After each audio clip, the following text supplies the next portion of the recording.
Muy buenos días o tardes a todos y a todas. Me presento, mi nombre es Alejandra Lozano, soy licenciada en Psicología y Pedagogía de la Universidad Pedagógica Nacional.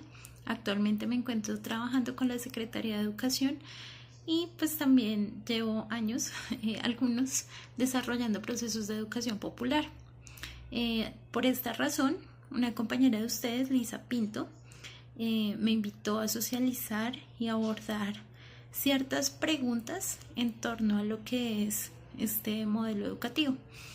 Entonces, pues bueno, para contextualizarlos un poco antes de resolver las preguntas, quería contarles, pues precisamente cómo inició mi acercamiento a la educación popular.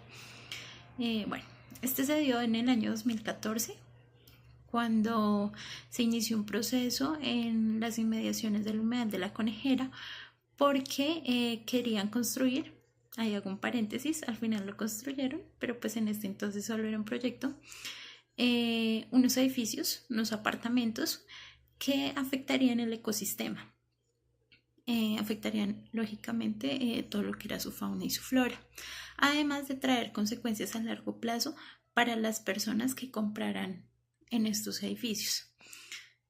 Intentando proteger el humedal, lo que se hizo fue un grupo de trabajadores, de estudiantes, de gente de la comunidad, se organizó y se tomó los alrededores del humedal, impidiendo así a la constructora empezar pues su ejercicio. En esta medida se hizo una toma donde se armó un campamento y se inició a la par un proceso pedagógico y cultural de concientización de la gente frente al problema que se vivía. Entonces, para ello se organizó un comité en el cual estaba yo, de educadores que precisamente armaron un proceso de educación popular para acercar a la gente desde el perifoneo, el volanteo, y hablar de temas de intereses de ellos, pero a su vez servir de, llamémoslo, un enganche para poder hablar de esos temas que tocaban su realidad, de lo que sucedía en el humedal, de por qué estaba la gente allí y que se pudiera generar una comprensión frente a esto, ya que mucha gente de la comunidad no entendía por qué un grupo de jóvenes se oponían precisamente a la construcción de unos edificios. Entonces, a partir de allí, de la construcción, del mano a mano, del acompañamiento pues con la gente, con los vecinos y demás, se logró avanzar, iniciar un proceso jurídico. Al final no terminó como deseábamos, pero sí dejó grandes enseñanzas y logró unir a la comunidad con ese pedazo de territorio que habitan y que muchas veces nos hace falta por reconocer. Luego de allí me vinculé con el que aún sigue siendo mi grupo de trabajo de educación popular, que es el PREICFES Popular Los 12 Juegos, que también es un preuniversitario que está suscrito a la Coordinadora de Procesos en Educación Popular en Lucha. Este PREICFES se desarrolla también en la localidad de Suba, en el Centro de Educación Popular Chipacuy. Si ustedes lo buscan por Google o demás, lo pueden encontrar perfectamente. Allí lo que yo desarrollo son unos talleres en paralelo a lo que es el Breakfast, como son de género, espacios que nosotros llamamos de tertulia, donde se busca traer a colación temas coyunturales sociales, y también desarrollo con otros compañeros el componente de orientación para los muchachos. Obviamente desde una perspectiva popular, lo que también ha configurado un reto enorme pues para nosotros, pero ha sido bastante enriquecedor. Entonces allí, estas son más bien mis trayectorias como educadora popular, y desde allí es que les voy a hablar para contestar las preguntas que me hizo la compañera, para comentarles un poco sobre mi experiencia y desde mi experiencia. Entonces, pues comencemos.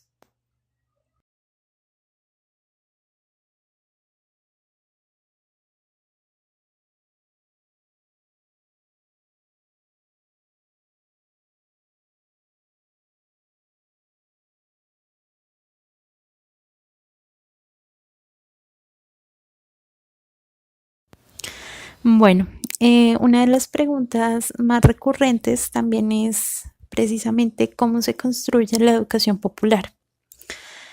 Desde mi experiencia, podría decir que esta se construye desde la colectividad para la transformación de las condiciones precisamente que producen injusticia, explotación, dominación o incluso pues exclusión de la sociedad. Ahora bien, entonces para que se pueda generar esta educación, tiene que haber una opción ético-política que emerja desde esos grupos excluidos y dominados. Pero para que se dé esa opción política, es necesario partir de las realidades de esos grupos, de esa población precisamente que ha sido excluida y dominada. Al partir desde estas realidades, se puede hacer una lectura crítica frente a la misma que atravesando los intereses de las poblaciones y demás, pueda generar un empoderamiento. Es decir, esa lectura crítica que tenemos de esa realidad mediata puede generar un empoderamiento en todas estas personas excluidas y desiguales para con ello consolidar una organización para transformar esa sociedad actual.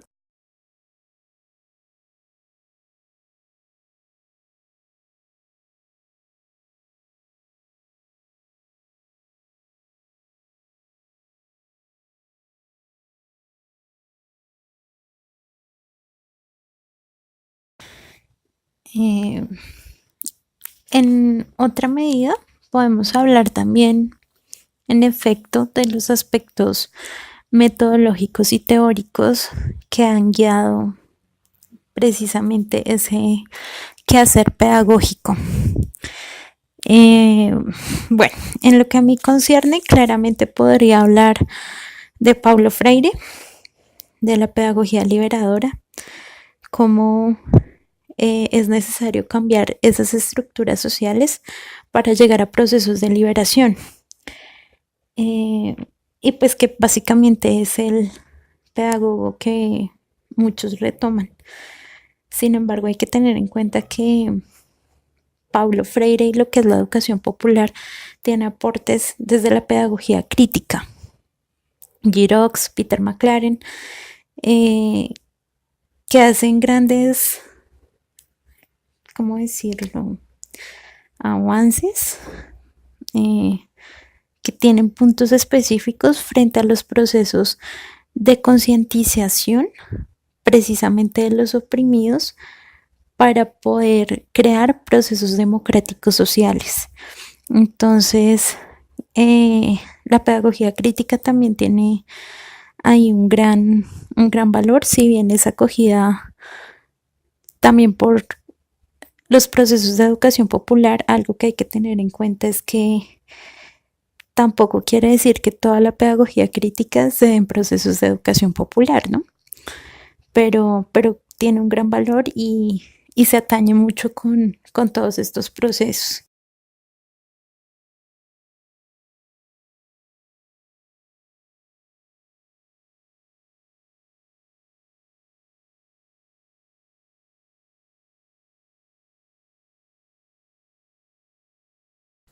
Bueno, por otra parte, Lisa preguntaba cómo la educación popular es generadora de cambio para quienes la reciben y para quienes se interesan pues por esta alternativa. Eh, pues yo creo que ya he hablado bastante del tema.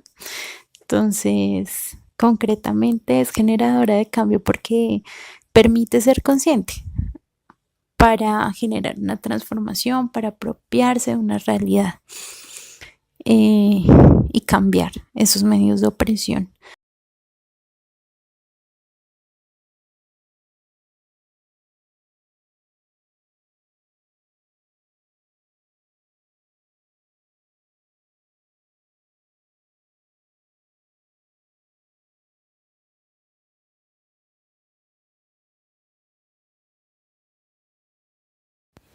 Bueno, por otra parte, frente a los aspectos centrales de la práctica educativa popular, eh, bueno, acá les voy a hablar un poco también sobre lo que ha sido mi trabajo en el grupo de trabajo en educación popular, los 12 juegos. Allí, por ejemplo, se parte desde básicamente dos principios, unos políticos y otros pedagógicos. Los principios pedagógicos enmarcados en lo que es el diálogo de saberes, que ya he hablado mucho de ello, la pedagogía de la pregunta, el conocimiento situado, que es darle un lugar, no porque sí, sino desde el diario vivir, eh, y también desde la territorialidad, que precisamente implica esa lectura de la realidad pues inmediata del estudiante. Y por otra parte, los principios políticos que parten desde la horizontalidad, que ya también hablé, la autonomía, porque si bien es importante que esté el educador, también es importante que haya una autonomía del estudiante y que es bastante necesaria en los procesos de educación popular.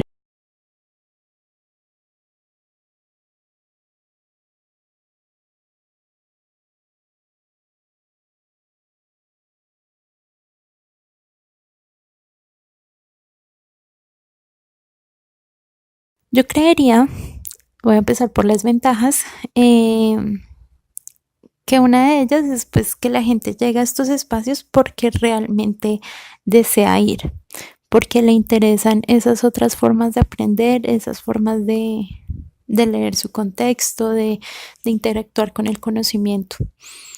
Esa es una ventaja. Otra puede ser también la relación que se da entre estudiantes y educadores, que precisamente es horizontal. El papel del educando también es fundamental, el valor que se le da al mismo y a los conocimientos que tiene para generar ese diálogo de saberes, la conciencia crítica que se despierta o se intenta despertar en los procesos de educación popular y la forma de potenciarla. ¿Precisamente para qué? Pues para transformar y liberar. Yo creo que en términos generales es un espacio que se hace nuestro, y con nuestro me refiero de todos, de todos los que asisten, de los que quieren asistir, de los que lo reconocen, y que permite cambiar la perspectiva de la vida. Creo que esas son de las grandes ventajas que tiene la educación popular en rasgos generales, como para no redundar en muchas otras cosas que he mencionado. Y frente a las desventajas, bueno, yo no sé, no lo catalogaría como una desventaja, pero sí como una dificultad, y es el proceso de convocatoria.